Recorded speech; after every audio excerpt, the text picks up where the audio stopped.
साथियों नमस्कार। आज हम लोग बात करेंगे कि बोर्ड एग्जाम जो कल से होनी है, जिसमें पहला दिन जो है आपको हिंदी है और इसके बाद जो मैथ का एग्जाम आने वाला है उसमें मैथ में या फिर किसी अन्य सब्जेक्ट में आपको कैसे पेपर को लिखना चाहिए ताकि आपको मैक्सिमम मार्क्स मिल सके।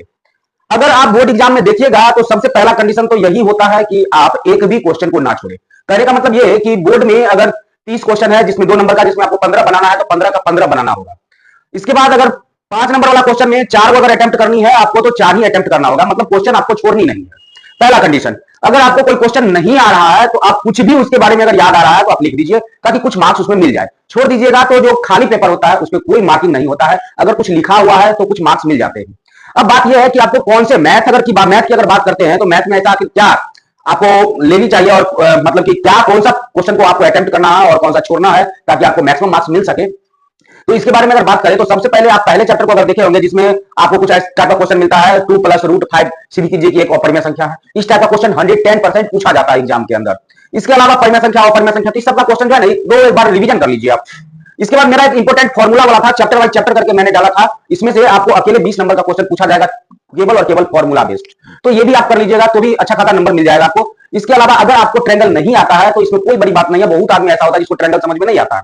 जिसको आता है उसकी अच्छी बात है, जिसको नहीं आता है तो अब टाइम नहीं बचा है कि आप उसको रिवीजन मारिएगा बार बार। तो थेस थ्योरम पे बेसिक क्वेश्चन जो पूछे जाते हैं उसको आप कर लीजिए, ऑब्जेक्टिव वाला क्वेश्चन बन जाएंगे। इसके अलावा अगर देखिएगा तो 30 क्वेश्चन में बहुत ऐसा क्वेश्चन 15 ही आपको बनाना है, उसमें से बहुत ऐसा क्वेश्चन होगा जो आपको आता होगा नहीं। जैसे आप अगर निर्देशांक ज्यामिति की अगर बात कीजिएगा तो उसमें से जो क्वेश्चन पूछे जाते हैं संरेख वाले, जिसमें अगर त्रिभुज का क्षेत्रफल निकालते हैं तो 0 के बराबर आता है, तो इस टाइप का एक क्वेश्चन पूछा जाता है। एक क्वेश्चन समान दूरी वाला पूछा जाता है कि ए और बी 2 पॉइंट है जिसमें पी एक और पॉइंट है और एपी और पीबी दोनों बराबर है, मतलब इक्वी डिस्टेंस इसको कहते हैं। इस टाइप का क्वेश्चन पूछे जाते हैं 2 नंबर में, तो ये भी आपको बनाना पड़ेगा। अगर थेल्स थ्योरम दे दिया तो स्टेटमेंट अगर आता है तो ठीक है, नहीं है तो ठीक है, नहीं आता है तो नहीं आता है। नहीं, अब उतना टाइम बचा नहीं है कि हम सारा का सारा कवर करके जाए।